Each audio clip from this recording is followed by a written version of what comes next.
Welcome to it, sports fans. A different ball game with me, MKT. What a day. What a day. It started off like the frozen tundra, but it's warmed up. It's warmed up a little bit. Kind of feeling it. Kind of feeling that I'm in Africa, so feeling good. Hasn't been the worst winter, by the way. Just want to tell you. It's been nippy. It's been nippy. That's a South African term for cold. It's like it's not freezing, but it's lively. It's lively. So it's been nippy. But otherwise, all good. Johannesburg, South Africa, treating me well.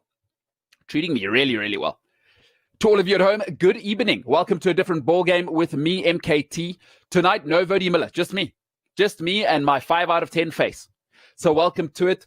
No Woude to make, to give it a softer aesthetic appeal. I'm sorry. You're going to have to just deal with this ugly mug. But let's get straight into it. Big announcement, by the way. Let me start off with it. Let's get straight into the big announcement for tonight. Every single Thursday, the Bullet, James Dalton, will be on the show, joining Woude Muller on the skip pass. So that's a breaking news right now. That's happening right now. I'm breaking that news from the field right now. James Dalton will be joining us on Thursday, so look out for that. Every single Thursday, the Bullet will bring that no-holds-barred kind of thing that he does. And, of course, he's got a great rugby brain. So don't just reduce him to a thug. James Dalton has a great rugby brain. Cannot wait to have him join the team. And I hope you guys pep him with questions because I cannot wait to work with him. I cannot wait to take the project forward. So that is awesome. Once again, Cliff Central leading the way. We're not going to give you sanitized here, recycled old lines. James Dalton, you know what he's going to give you, and it's going to be great all the time. But what are we talking about today? Today, I'm going to tell you where I was right, where I was wrong, and then we'll get into a Q&A, right? So if you've got any questions, pop them in the live chat. But we'll have some questions from previous shows. Otherwise, pop it in the live chat. Otherwise, tweet us at CliffCSport, and I'll answer those questions best as I can. We will have that after I tell you where I was wrong, where I was right. I just want to make another big announcement. It's just big announcement. Boom, boom, boom, boom today. Huge announcement. Tomorrow, one of the greatest to ever do it, Lee Westwood. So be a friend, tell a friend. Lee Westwood on this show. Big golf show. Big golf show.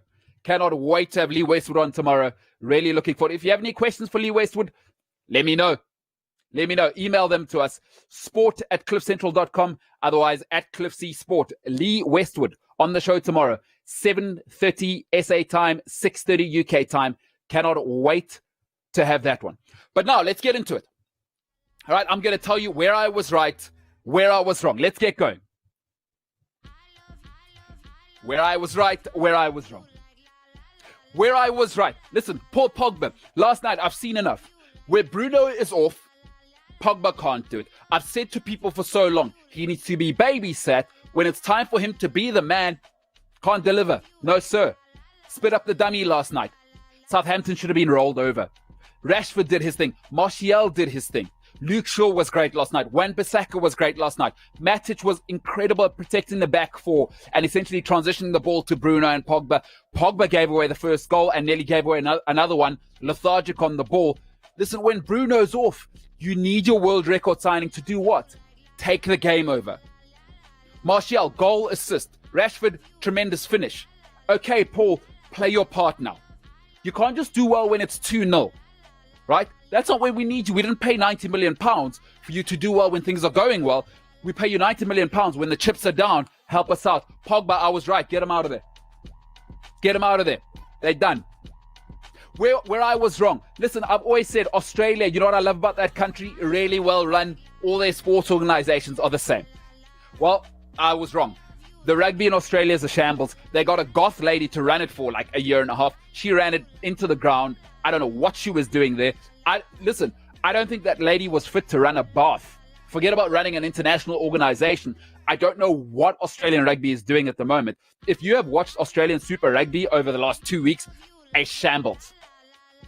An absolute shambles. It's a joke. Club rugby teams in South Africa are giving Australian rugby a run right now. I thought Southern Africa rugby would run it forever. Well, Australia, you've just spit the dummy. You've just spit the dummy because you've let us down. The World Cup was always us, New Zealand, and Australia. Australia right now, honestly, would struggle to beat Grey Bloom. I think Grey Bloom right now, they go and beat a full Australia international team. Shocking, horrendous, administrative, right down. It has been a concatenation of poor discipline, poorly run. Listen, Australia's got funding. They'll fund Australian rugby if they get it together. You can't have a goth lady running it. Listen, love the goths. Don't want them running my rugby team. Australian rugby, that's where I was wrong. Where I was right. Chris Wilder, manager of the year. I don't want to hear it. Broke my heart the other night, beat Chelsea. They took a game to get going, but they're getting fit now. They're a high-tempo team. They probably had to get the lockdown kind of rust out of their system. They were looking fantastic against Chelsea. Overlapping fullbacks, overlapping centre-backs. I mean, Chelsea could not cope. And Chelsea have been on fire, by the way, post-lockdown. But Chris Wilder, what he's got going there, so adaptable, so fluid. Wingers are dropping into centre-back. Wingers are dropping into wing-back. I mean, he's got them playing proficient, efficient football. That switch that he's got going, and they're unbeatable. By the way, high block, but still organized. So they're pressing high, but it's not gung-ho, right? Nothing complicated, pretty simple patterns. Third man running. They whip it in at the back post. Wingers are in on the back stick. Chris Wilder, what you've done with only £40 million spent, my friend. The Blades are back to stay. They're going to be top 8. Phenomenal. It's not close. I don't want to hear Jurgen Klopp. Don't want to hear Lampard. Chris Wilder, manager of the season. I was dead right there. Where I was wrong. Eden Hazard, I thought you were top 3 in the world. Oh, no. And people say, oh, yes, he's been injured. I don't want to hear it. I've always said what? Availability is the greatest ability. Don't tell me he's been injured. That's not Real Madrid's fault. Listen, I've always accused Luke Shaw. I said, you cannot arrive at Manchester United overweight. There is no excuse as a sportsman. If you're overweight, I don't care. There's all sorts of exercises you can still do to not be overweight. Eden Hazard came to Real Madrid overweight. Of course you're going to get injured. It's disgusting. It's despicable. I thought he was top 3. Never seen Leo Messi. Never seen Cristiano Ronaldo out of shape. You know what makes those two great? They can always play. It's why I don't consider Neymar top 10 in the world. The guy's always injured. More interested in being on Instagram. Paul Pogba, not great. Eden Hazard falling into that mold. If you arrive overweight at Real Madrid, you know what you're telling me? You're not serious. Where I was absolutely wrong on Eden Hazard. I used to say he was top 3 in the world. Forget it. Overweight at Real Madrid as a footballer? You want to be a star player? Get that out of here. Take that to McDonald's. You can't be overweight. I was wrong on Eden Hazard. I'll hold my hand up. I was biased. Maybe the Chelsea blindness. Top 3 in his dreams. Came in overweight, constantly injured. Let it go. He made a huge mistake by leaving Chelsea. Maybe he pulled a Coutinho. Eden Hazard, I was wrong on you. You are not top 3, my friend. Where I was right, Jorginho. Listen, Sheffield United, terrific job. But Chelsea have the quality to be beating Sheffield United. My issue with Jorginho is this. What he offers you in controlling the game is not enough for what he doesn't offer you with the physicality. The game blows by Jorginho. So Chelsea, they want to play what they call a gegenpressing style. So your defensive mid needs to be able to catch up to the game so that should they maybe break your first and second line, your first line will be the forwards, your second line will be your pressing midfielders. They break that line, your defensive midfielder needs to be up on whoever their forward or attacking mid is, put that challenge in. With Jorginho, he doesn't have the physicality to do that. And now, once that attacking mid or center mid or striker turns, he doesn't have the physicality to get back. They blow right by him. I'm sorry. He's not Xavi Hernandez. He's not Andres Iniesta. He doesn't give you enough with the ball to justify the shambolic. It is shambolic what happens when the game blows by him. What it means is Chelsea's back four, I don't care how good you are as a back four. If you aren't protected, you cannot play football at centre-backs. You can't do it. Listen, Jorginho, can't win with him, won't with him. I was right on him. Get him out of there. Loftus-Cheek, Conte, get someone else in there. Mason Mount can even do a job. Jorginho, mediocre. And I'm being kind. Get him out of there. He's awful. Premier League's about physicality. I expect you to be technically gifted. You've got to be able to put up a fight. He's getting bullied. I don't know what kind of Brazilian he is. I know he plays for Italy, but he's Brazilian born. Dunga, you think he was getting bullied? No chance. Edu, getting bullied? No chance. Danielson never, even though you don't like Danielson at Arsenal, no chance. Gilberto Silva getting bullied. Brazilians getting bullied. No chance. Get him out of there. Jorginho, I was dead right. Awful. Where I was wrong. And listen, I always said Cam Newton isn't going to get a job this season. Cam Newton isn't going to get a job this season. Here's why I thought that. I thought the NFL is unapologetically, right, corporate. Cam Newton with the Superman celebration. He's big on Instagram. His production isn't great. I've always said this, production versus tolerance. Cam and Ron Rivera, right, had to go in Carolina. I tell you what, Carolina were realizing, hey, this guy's passing percentage is less than 57%. So what that meant was, okay, we're starting to tolerate Cam's nonsense off the field. And we saw that comment where he said to a lady reporter, in 2020, I'm afraid we can't have it, can't win with it, won't win with it. When he said, oh, I'm just surprised to hear a lady asking about routes. Come on, Cam.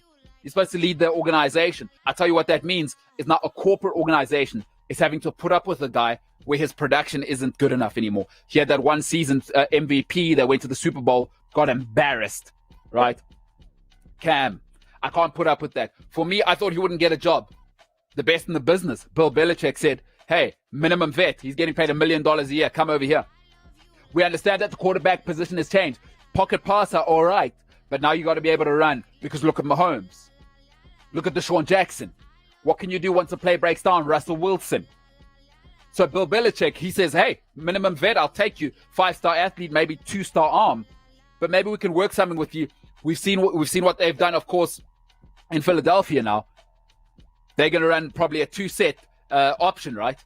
Drew Brees. And then they've just got the kid, of course, where did he come from? I think he was with Nick Saban before. I think he was at Oklahoma. He traded to Oklahoma. Jalen Hurts, that's the guy. Is they going to run that 2-quarterback set like they do in New Orleans? Right? Not everybody can do it because Taysom Hill's a different animal. But I think Bill Belichick will do that. I didn't think the most corporate of corporate setups would ever do this. Cam Newton, I was wrong. He got a job. The corporate world said, okay, we'll take another chance on you. I'm shocked. I'll be honest, I thought Cam was done in the NFL. I don't love Cam Newton personally. I'm all about production versus tolerance. And with Cam, I've got to put up with too much. The hats, listen, I don't mind the entertainment side. I think he's awesome. He's going to make lots of money off the field. He's not a good quarterback. He's got to be accurate. Bill Belichick, cerebral, timing. We understand that, right?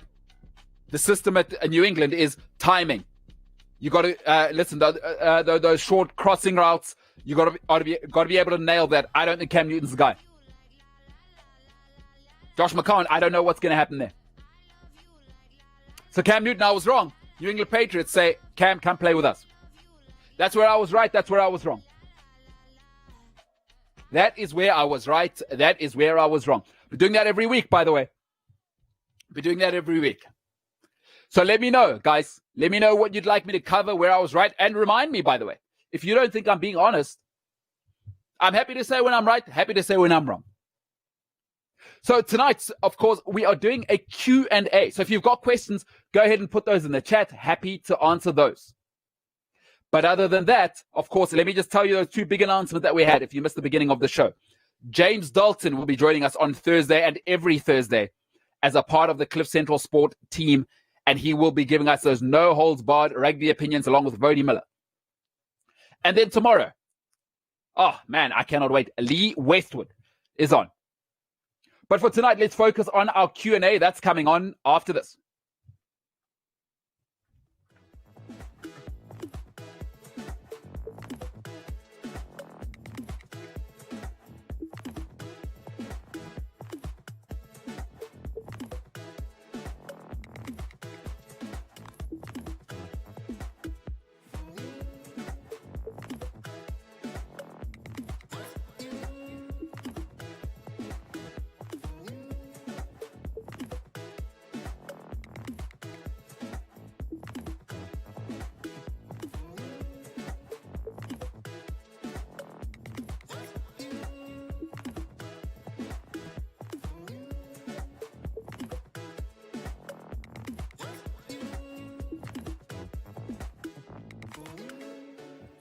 I can't read the writing, dude. Oh, okay.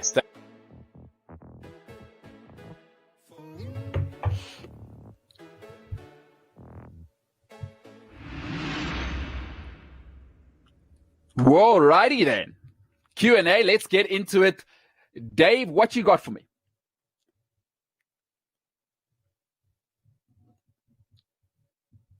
Jacques Joubert. Jacques says, don't underestimate the Springboks in 2023. If they can continue from where they left off with some of the new guys coming in, 2023 might be the best chance SA have of defending their title. Jacques, I have to disagree with you because I like to go on history. I think Rassi's up against it. There's just too many incapable people running rugby in South Africa. Somewhere, somehow, and now we got Jake White in the mix, his ego's in the mix, as though Rassie doesn't have enough to do. The problem for Rassie is this. You can only do so much, even as a director of rugby. Now Rassie has to rebuild school systems. He has to rebuild junior systems, Curry Cup systems. And now he has to deal with COVID and Super Rugby falling apart. Now he has to rebuild relationships with players overseas. Rassie can only do so much. He's not a messiah.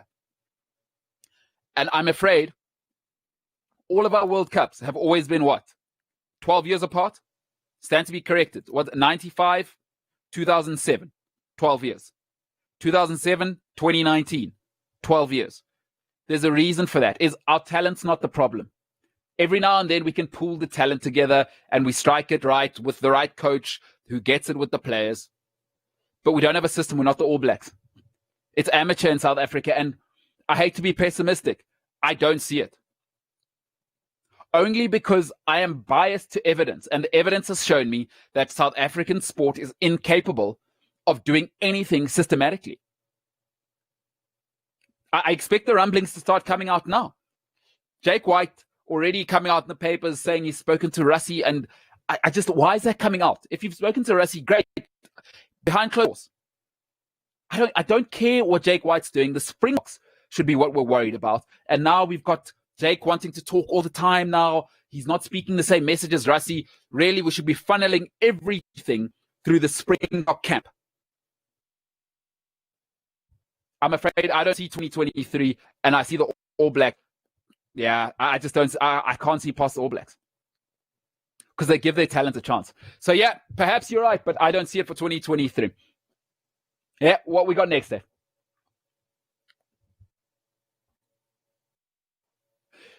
Senzo, here is a question. What has gone wrong with Australia? Look, I have to agree. Where I was right, where I was wrong. I think they have a problem in Australia, is that all their best athletes go and play AFL and league. Even though there's more rugby in union, they've got so many other sports, so they stud athletes really go and play AFL and rugby league. And then they have just let it erode, right? It's become even more political than South Africa. So when you try and do everything instead of just running the product on the field, you're going to have a problem. You're going to have a serious problem. I think Australia, it's a mess right now. And for too long, they let guys like Kurtley Beale get away with it. You can't give guys 5 or 6 chances. What sort of tone does that set for what type of culture you want? You know, when you look at the Australian cricket team and how that's run, is they, you know, they had, of course, Sandpaper Gate. Get the guys out of here.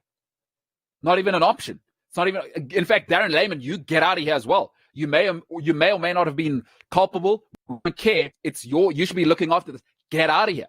Michael Checker almost got 2 World Cups, and he oversaw Quade Cooper and that whole mess. And then it was all of these other guys. What are we running here? And it's amateur hour. So it tells you that the culture is all over the place. And then the administration's all over the place. Of course, the 5-star athletes in Australia aren't going to want to come play. They can see that. You think guys are idiots. And then you got to, with all due respect, I'll say it again, you can't have a goth lady running it. For all of her good intentions, she may have corporate... No. Sorry. Sport is still a bit of a meathead place.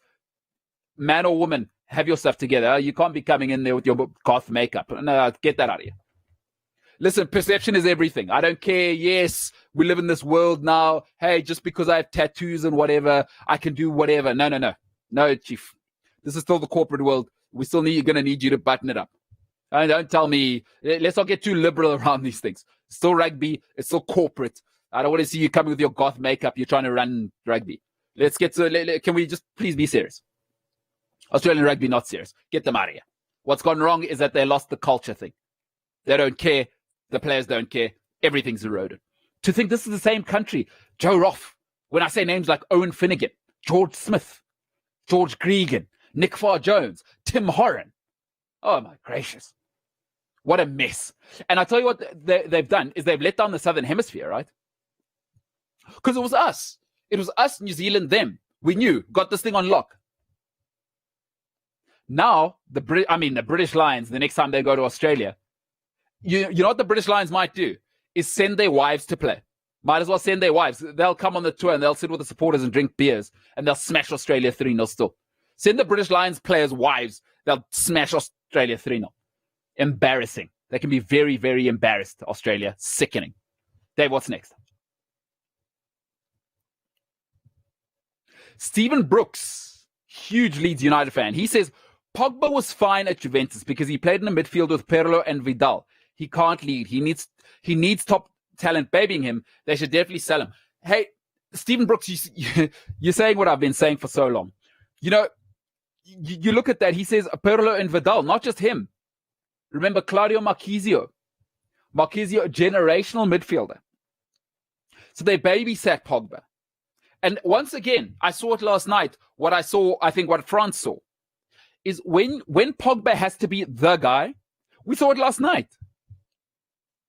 When Pogba has to be the guy, not a guy, the guy, it fell apart last night. Bruno Fernandes had an off night. Martial and Rashford could not have done more last night. They could not have done more last night to will United to a victory. Where was Pogba? They really needed him last night. Matic, I thought, had an incredible game last night. Where was Pogba? But people say, okay, that's anecdotal. Listen, let me tell you what France did. France tried to center it around Pogba. Niche. Euros. This is not going to work. Then they turned it around. They said, hey, you know what we're going to do? We're going to make this Griezmann's team. And then also, what we're going to do is we're going to have 3 defensive mids, right? Matuidi, Sissoko, and Kante to babysit this guy. So you take all of the responsibility out of Pogba's hands. Awesome. Then you got a player. Kind of like Ozil, right? You got a player when he's got no responsibility. But that's not a player. That's not the guy. And then what did France do? They said, okay, our team now is centered around Antoine Griezmann. What happened? World Cup. When he got out of Juventus, Juventus kept winning. They under Allegri, they went back to another Champions League final. No problems. What it tells you is he's not the guy. So I've always said it, and I'll say it again. I said it just now. Production versus tolerance. What is he producing? And what's important, by the way, is people must stop telling me about his individual ability. What does his individual ability do for the team? Is Man United winning more? No, they're not. I've seen 4 seasons now where you've been 6th and you paid £90 million for him. What is he giving you versus what you have to tolerate with Mino Raiola and him on social media? I've got no problem with Paul Pogba doing his thing, dancing. I love that, man. I love the personality stuff. But it's got to be secondary. And then I've got to put up with Mino Raiola. And then I have to put up with Pogba sulking. Then I have to put up with Paul Pogba's brother talking about how underappreciated it is. No thanks. This is Man United. I've had Brian Robson. I've had Roy Keane. I've had Cristiano Ronaldo. Hey, Cristiano Ronaldo. Do you know how much I had to put up with off the field with Ronaldo? That much. That much. You know what Man United are known for? Alex Ferguson created the culture. You think you're bigger than the club? I don't care where you are in your career. Let me give you some examples that you might know. David Beckham in your prime. Oh, so you think you're the Spice Boy now? Out of here. Jaap Stam, best defender in the world. Start yapping. Start yapping too much about how underappreciated you are. Start yapping about Fergie. You start yapping about United off the field. Out of here. At his peak. Out of here. Maybe the best one-touch in the box, fox in the box striker the Premier League's ever seen. At his peak. Ruud van Nistelrooy started yapping. I want more time. I'd like to play more. I'd like to be appreciated more. Out of here. Paul Pogba, are you kidding me? Get the guy out of here. Get the guy out of here. What's he done for Man United? Stop telling me about his individual ability. There's lots of good players. Ravel Morrison, great player. He might even have the same individual ability. Don't tell me about that. Why must I do that? Get him out here. his tolerance. But maybe Man United fans are happy with then keep the guy. Let him dance on the ball. We saw what happened yesterday. Yeah, keep him. That's fine. If 5th and 6th is what you want, you got your guy. For me, I would have got rid of him last season. And then lastly, I've told you, availability is the greatest ability. Of the 4 seasons at Manchester United now, he's been injured for 2 of the seasons largely. Only reason he played this season, by the way, as many games as he has, lockdown. Otherwise, he would have only played 7 games this season. So then you need to start saying, okay, so we're getting 50% of the seasons out of him, because 4 seasons is not anecdotal evidence. If a guy's injured 50% of the time for 4 seasons, okay, come on, guys. He's injury prone. Like, it's not me being biased now. The guy's injury prone. So he's a headache, he's injury prone, plus he's not a guy you can rely on the field. Come on now.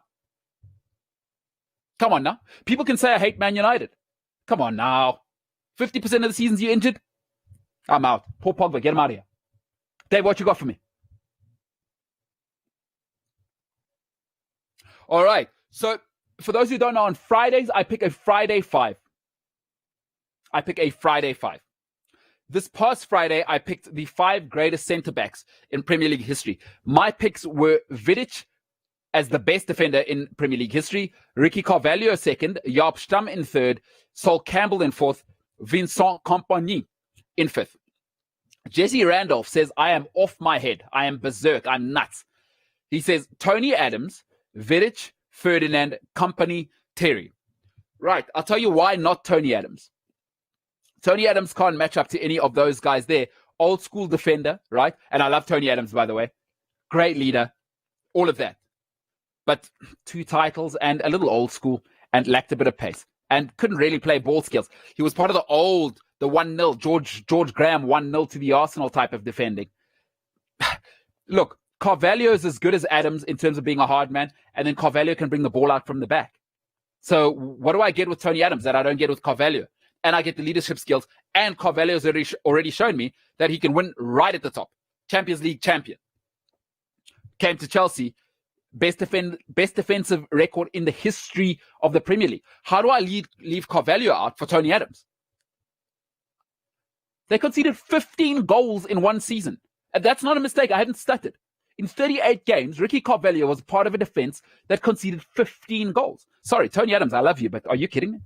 Ricky Carvalho, tough as you like, and could play defensive mid and loved a goal.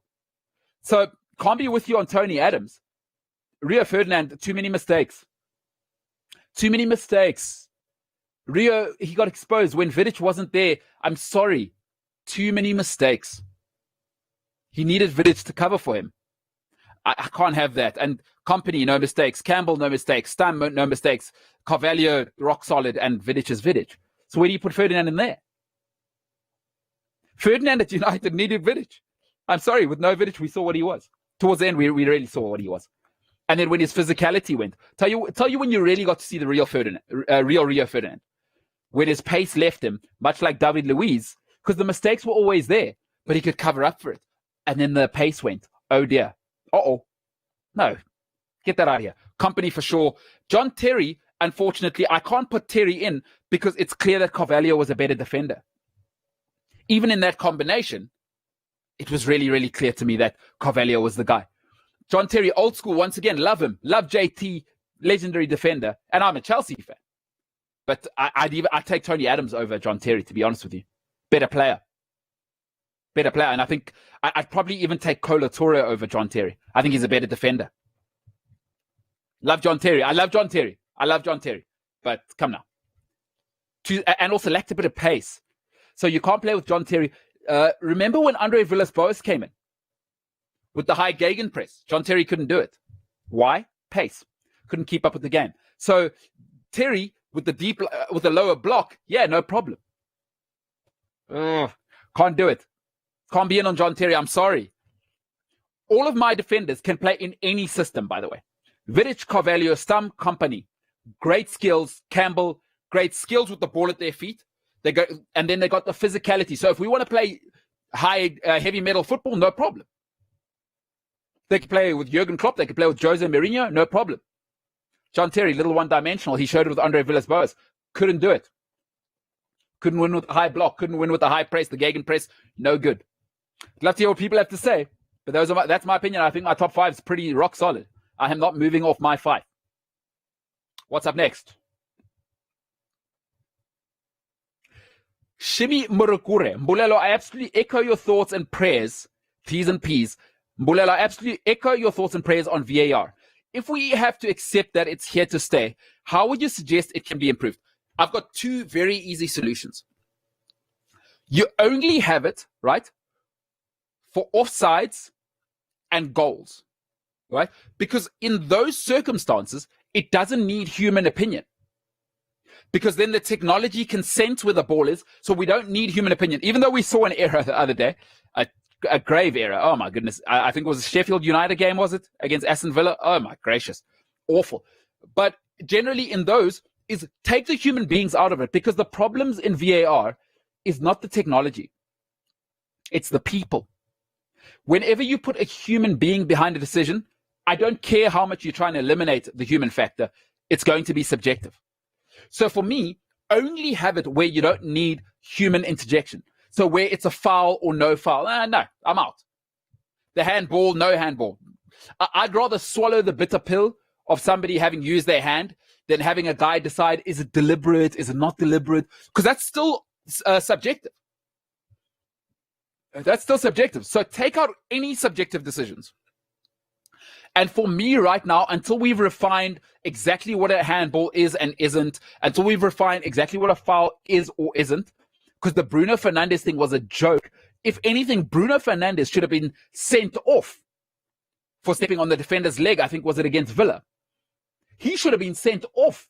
He stepped on the guy's leg, on the shin, and he got the penalty. Like, that was a joke. So we clearly aren't there. So subjective. Stooges, a bunch of stooges running VAR. It's the people that are the problem, not the system. So my solution, only offside and only goals. Because then, and it's right down to the millimeter, then nobody at home can sit and go, oh, this guy favors this. Howard Webb's clearly in the stands, as he has been surely for VAR with what United have been getting, right? Then it's completely objective. The ball has crossed the line. The ball hasn't crossed the line. Your toe is offside. Your toe isn't offside. That's completely objective. No subjectivity there. That would be my 2 solutions.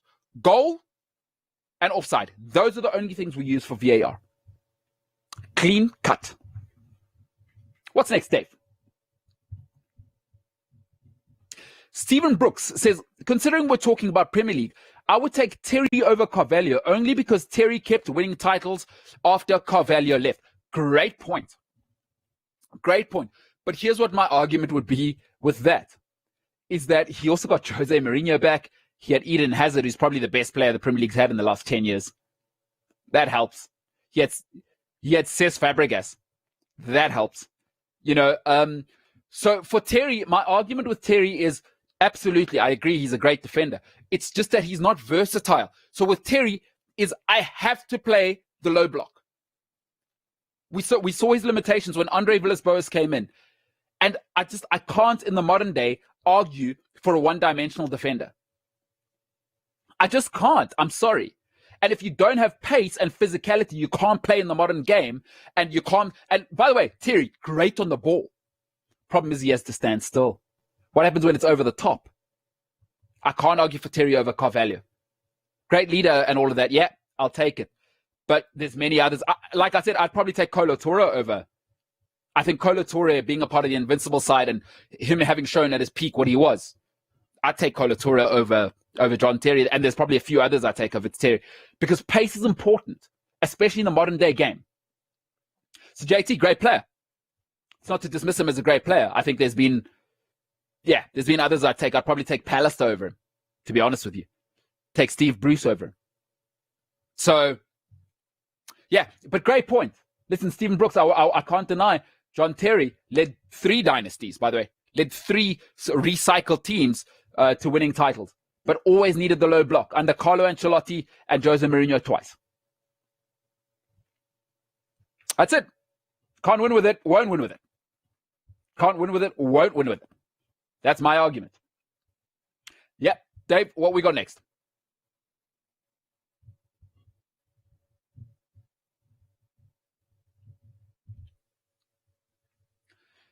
Senzo Sitebe says, what would you say the problem is at Barcelona, and how do they go about fixing it?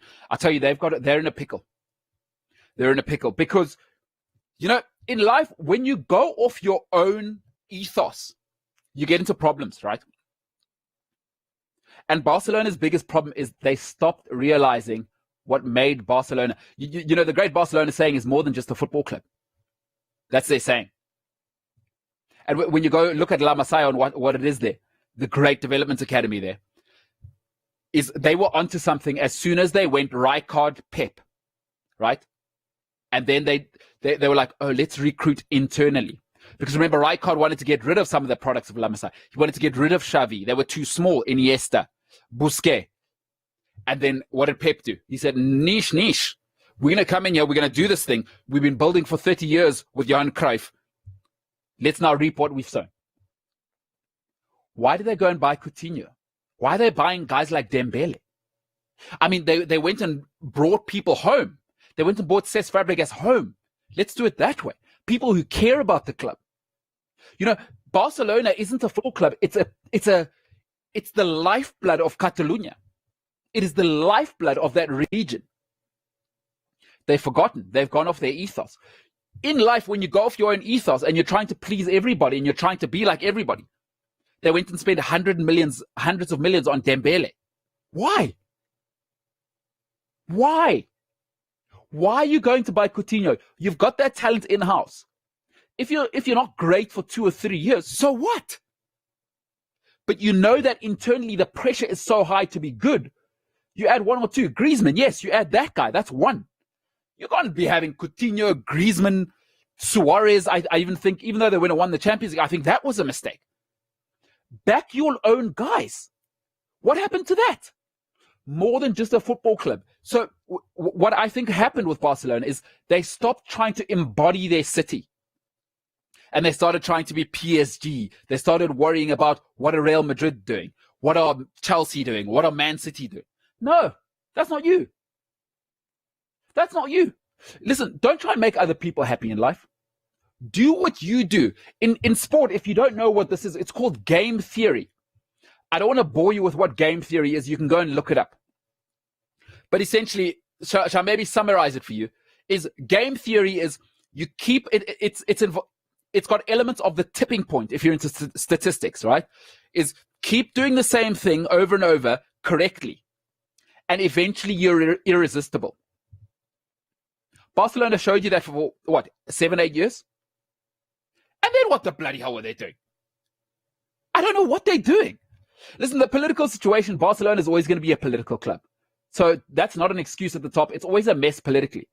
What's gone wrong is on the field, they don't have enough people that care about being Catalonian. You must remember they must embody really what they want to be, their own country. And when you got guys like Dembele, who cares more about playing PlayStation than going to practice, when you got guys like Coutinho, who cares more about highlighting his hair, when you got guys like Griezmann, is he really in? But when you have guys like Puyol setting the tone, right? You got Xavi setting the tone. Then it's not just me playing at a football club, mate. It is you will lay it down. When they got Zlatan Ibrahimovic, big mistake. Big mistake. Zlatan wants to pitch up at practice in a Ferrari. No, thank you. We don't do that here. What's the message? More than just a football club. And they've gone off that message. So, Senzo, that's a very long way to answer your thing is, if you're in marketing, you'll understand this terminology. They went off brand. They went off brand. Center your football club on Catalans. That's it.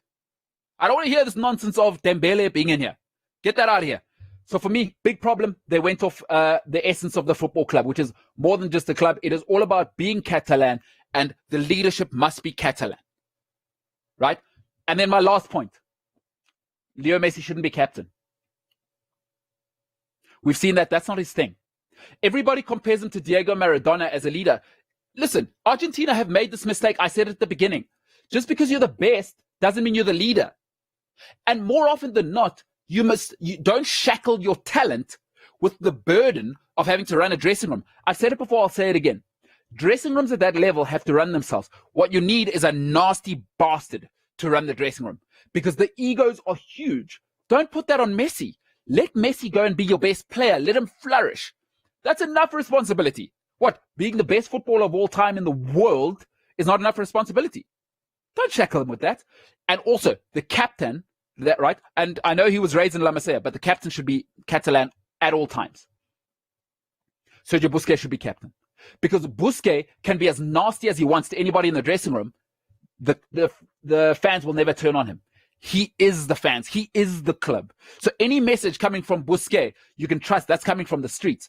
Leo Messi, as much as yes, from 13 years old he was there, he's still not Catalan. So the captain should be non-negotiable. We should have gone from Puyol to Hernandez to Busquets. Next one, Piqué. It's non-negotiable. I don't want to hear it. Captain must always be Catalan. I believe that's the mistake they've made. Don't make Leo Messi captain. Dave, what's next? Zero Rover says, West Indies cricket being strong would be such a boost for world cricket. Do you think they're on the right path, or was it just a one-off? Zero Rover, I think that's a great question. And I was celebrating, if you don't follow me on Twitter, MKT Inspires, I was celebrating all the way. Listen, when the West Indies are good, it is great for world cricket. Number one, the West Indies need to have a great test team, because what that means is, listen, when they tour, no matter where they go, everybody loves them, right? They've got that Calypso style. I think they've always, since the 80s and 90s, they've struggled post Ambrose and Walsh. I would say that was the last time they had a truly professional team where these guys cared about the Caribbean. I think what Holder has done is incredible. It seems he's established a culture. Let's get rid of all these bigwigs. For me, I never loved these Dwayne Bravos, Chris Gales. I don't love those guys because it's me. Me. What do I do with my big chains? And no, get that out of here. West Indian cricket has existed before you. It'll exist after you, Chris Gale. I don't care how talented you are. Get those guys out of there. Pollard, get rid of these guys. And I think what Holder has done is let's get rid of the talent and we're going to build a system, a culture. And I think Phil Simmons is on board with that. So what I saw and what I loved about the West Indies, by the way, is when they dropped catches, I saw guys not getting on that guy's back. What it told me is, okay, here we're a team.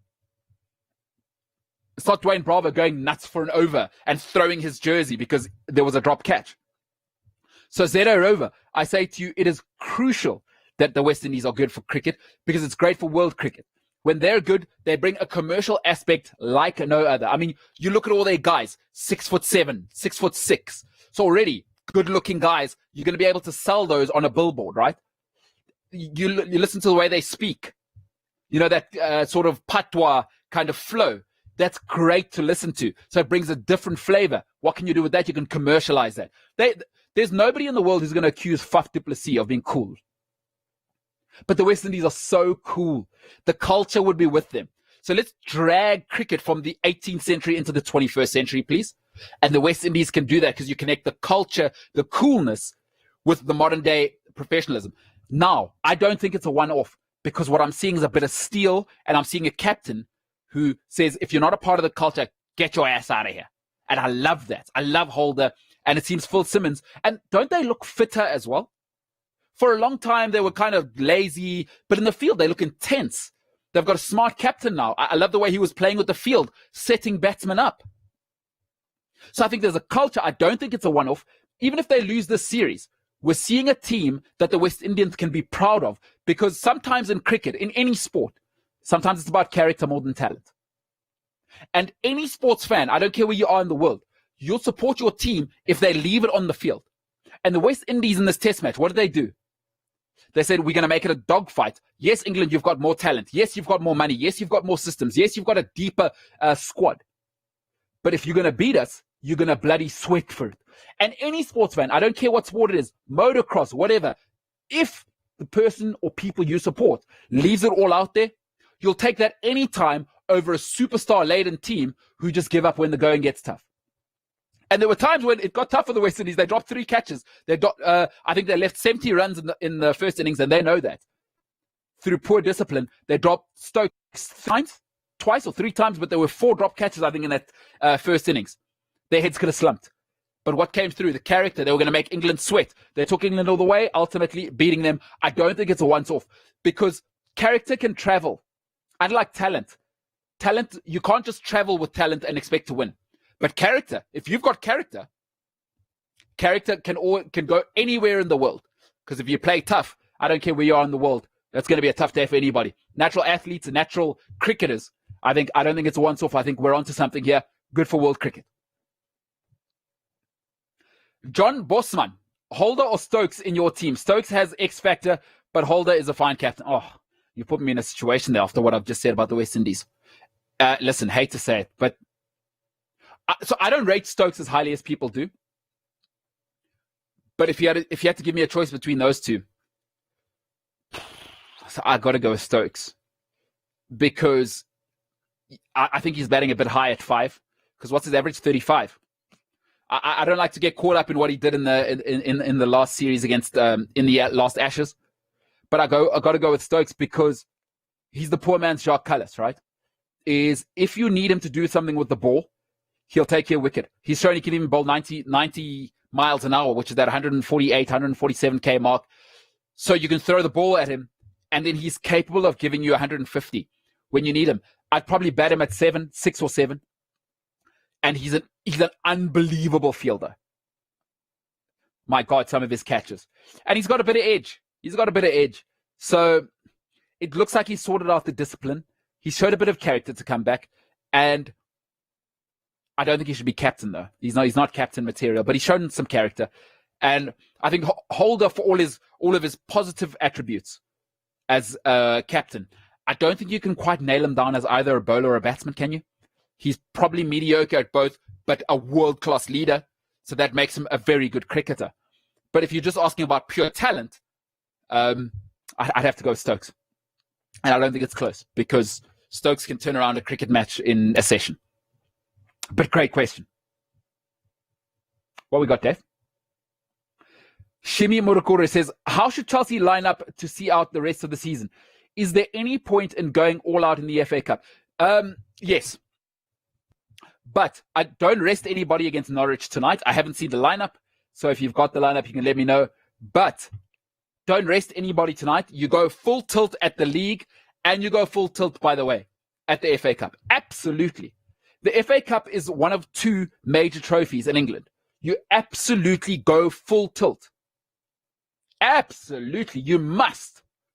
You must. Silverware, by the way, people mustn't get comfortable. And Shima Murukura, a Man United fan himself, don't get comfortable with ever thinking, oh, winning silverware is just, it'll happen all the time. I'm pretty sure Man United fans got comfortable with, we got Fergie, we're going to win the league all the time. Anytime you can win a major trophy, put the foot on the gas. Put the foot on the gas. Absolutely go full tilt at the FA Cup. It is a vital trophy. It goes, I've always said it, it's this order, right? Premier League, Champions League, FA Cup. Absolutely, go for it. They must go for it. And if Chelsea don't, and if Lampard don't, I'll be hugely disappointed if they don't beat Man United. Or at least go for it. I don't want any excuses from Lampard. I don't want any excuses about Conte being out. Go for it properly. But go for it tonight against Norwich as well. I don't want any excuses. There's only, 4 games left. Sarah Eads, I hope I'm saying that correctly. Sarah says, when is Shimi back on as... when is Shimi back on as a guest? God damn, he is sexual. Wow, Sarah. Wow. I didn't know people were out here getting thirsty. Oh, my goodness. Wow. Sarah, I don't know. I'll have to reach out to him. Shima Murukure. Shimi, I don't know if you're a taken man or not. I'm not going to speak on your behalf. He may or may not be in a relationship. But as we found out, people can be in entanglements now. So, Shimi, I don't know if you want to be in an entanglement with Sarah. Hey, sports show. But wow, Sarah, go have a glass of water. You're so thirsty out here right now. Love that comment there. Dongozo Machozi says, what about Northern Hemisphere rugby? English and Welsh rugby has been developing quite well, and maybe one of these teams stand a chance in 2013. Dongozo, 2023, 2013. What am I saying? Sorry, it's COVID. I'm caught up in these COVID times. What do numbers even mean right now? So Dogoza says, what about Northern Hemisphere rugby? English and Welsh rugby have done quite well. And maybe one of these teams stands a chance in 2023. So I think that's a great point. I just think their challenge is this, right? Is New Zealand and South Africa, purely because we have the best athletes, is we're never going to let up on them. And, you know, we kind of set the standard in terms of the physicality. And rugby is a big boy game.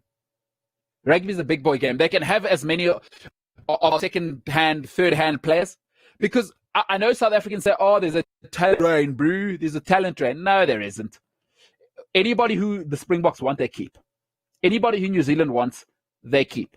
The people who go, CJ Stander, okay, well, who cares? We've got Peter Steph Toy, and we've got about 10 of those. Right? Give me any example in Africa where we've lost a guy in South African rugby. I don't care about any other sports for now. Where we've lost a guy and we've gone, oh, never.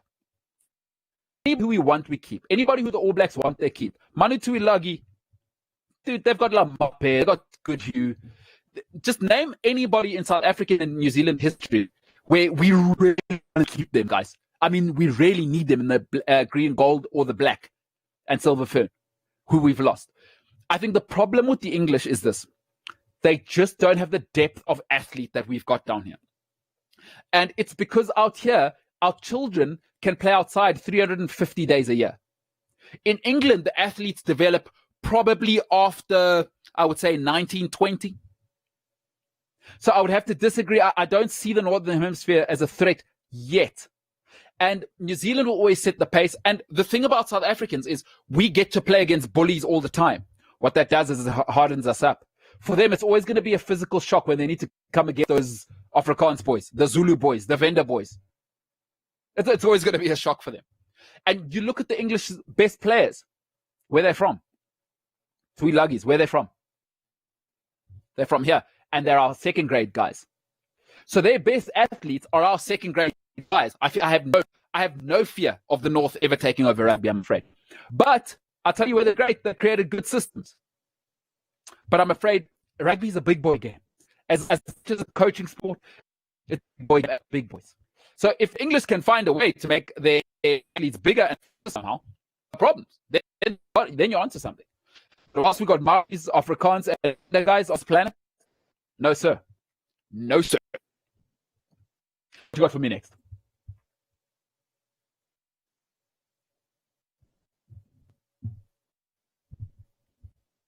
By the way, Big Time Rugby Thursday, James Dalton.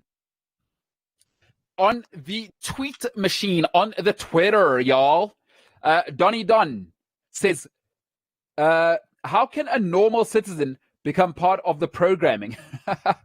I don't really understand the question. Programming in general or this program? Donnie Dunn, I will try and answer that. Hey, in what sense? Do you want to be a guest on the show? You're welcome to email me at sport@cliffcentral.com if that's what you meant. Donnie Dunn. Otherwise, of course, you can watch live and put it in the chat. Otherwise, even if you're watching the show after it's happened, right? If you're watching the show after it's happened, put a comment in and I will answer your questions. I'm more than happy to answer your questions.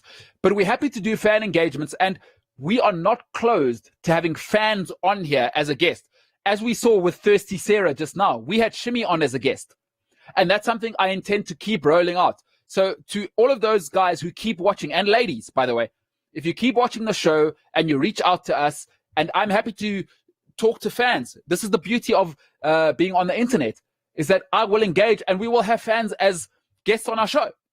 So Donnie Dunn, if you're talking about being on the show, hit me up. You can hit me up at sport@cliffcentral.com. And let's take it from there, brother. Otherwise, comments in the live section now, in the live chat. Otherwise, just put your comments in if you're watching the show after it has happened. Love that question, Donnie Dunn. Pimo says, Dear Mbolelo, I would like to know your thoughts about the dire problems we have across the globe with rubbish batting units. Cricket has become a bowling unit dominant game. 10 marks, please. Wow, I hope there's no negative marking in that. Here's my thing, and I think this is a great question from Pimo. I think, the game has become derived of the greatest skill. which is the test element. It's a mental test.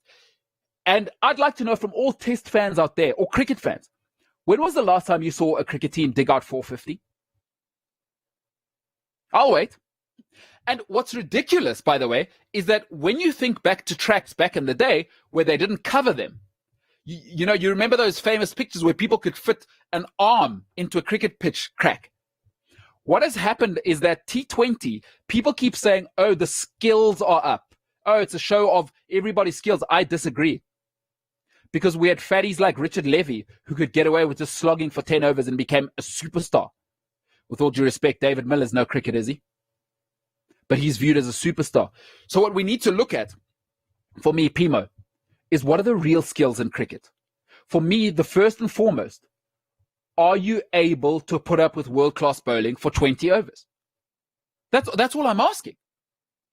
Now, there's three elements to me. Selection, skill, right? And then the coaching. Selectors, what has happened to picking combinations up front? What do I mean by that? You can't just have Matthew Hayden and David Warner who want to come and bash up front, right? You have a basher and then you have more of a Langer, Kirsten figure, right? Is one to grind the bowling, and whilst he grinds the bowling, right? So Gary Kirsten's grinding the bowling, Herschel Gibbs is making sure you don't rest on your laurels. You bowl that bad ball, I'm going to straight drive it over your head for 6 into the scoreboard, right? So the selection, you need to select combinations. At number 3, your number 3, what's happened to that being a specialist role? Remember, your number 3 should be able to open the batting, but also protect the middle order.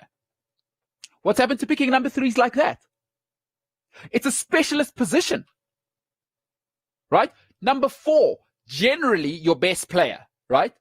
What's happened to a number 4? So he needs to be the guy who, he doesn't just make 50s.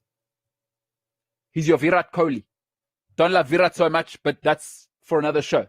He's your Steve Smith, right? Your number 4 is your guy who goes deep. Michael Clark.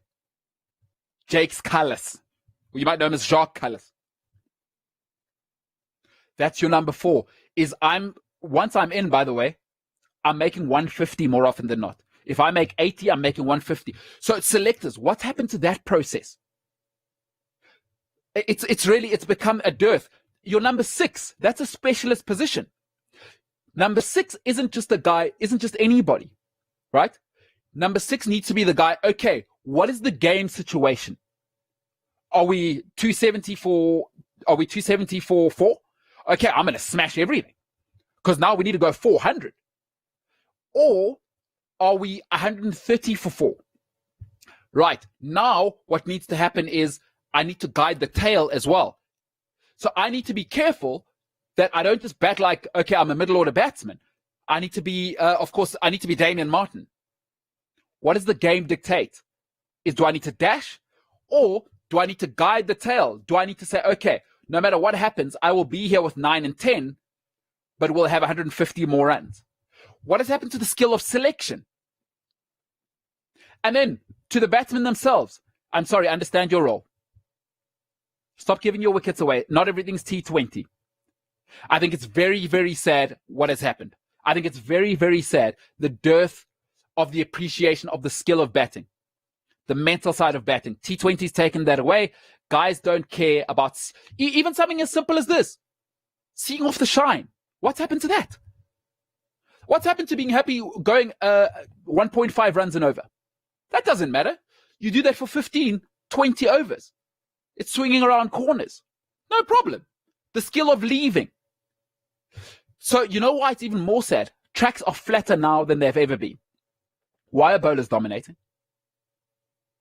Why are bowlers dominating? Batsmen don't care. The skill levels are down. T20, swipe everything.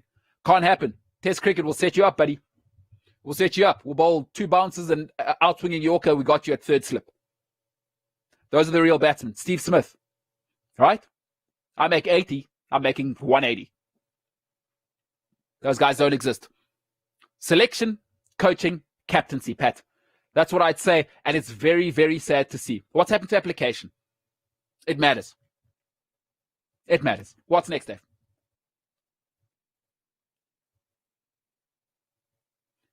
Zeta Rover. Any plans to get Don Madge on the show. He's 2-0 in the UFC and flying the flag high. Zerarova, we will reach out to him. I think that's great. The UFC is taking off right now. I'll be honest, I'm a boxing guy, but hey, after what we had with Soulja Boy, if you haven't seen that episode, go and watch it because he's electric. And so cerebral. Wow. That was great. If you haven't seen the Soulja Boy episode, go and watch that interview. So we will talk to him very, very soon, but we'll reach out to him. Zerarova says, do you agree that we'll wrap it up with this one. Zerarova says, do you agree that Pat Simcox just needs to shut up? Average player and seems to just enjoy being a dick about what is going on around cricket. Yeah, listen, Pat Simcox, unfortunately, we live in a political country, right?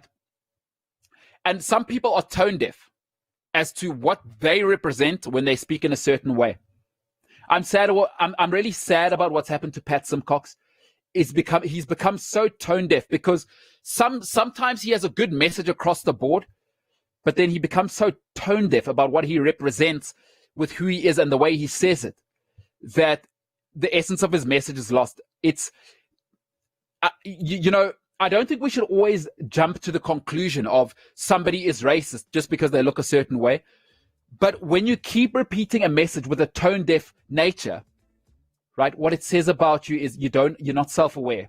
And I'm afraid, Pat, that's all you embody. And more than worrying about whether he's racist or not, I just worry about somebody who's sad. Pat, you are sad. We're trying to rebuild this country, and you could be, you could be something. You could be somebody who leads this country, and you're just a sad old man whittling away who wants to stay relevant. Pat Simcox, just go away. That's my take on Pat Simcox. I really have no time for him because he's tone deaf and irrelevant. To all of you who sent questions, you have been brilliant. Folks, it has been a different ball game. To everybody who subscribed, I just want to tell you I'm eternally grateful. We're trying to change the landscape in Africa and join the world by becoming digital. Cliff Central, along with Big Shot Media. By the way, go and support Big Shot Media. If you need something done virtually, go and support the guys because they are the leaders in Africa at making it happen. Ladies and gentlemen, tomorrow, the big one, Lee Westwood. For today, it has been a different ball game. Can't wait to see you on Hasta Mañana.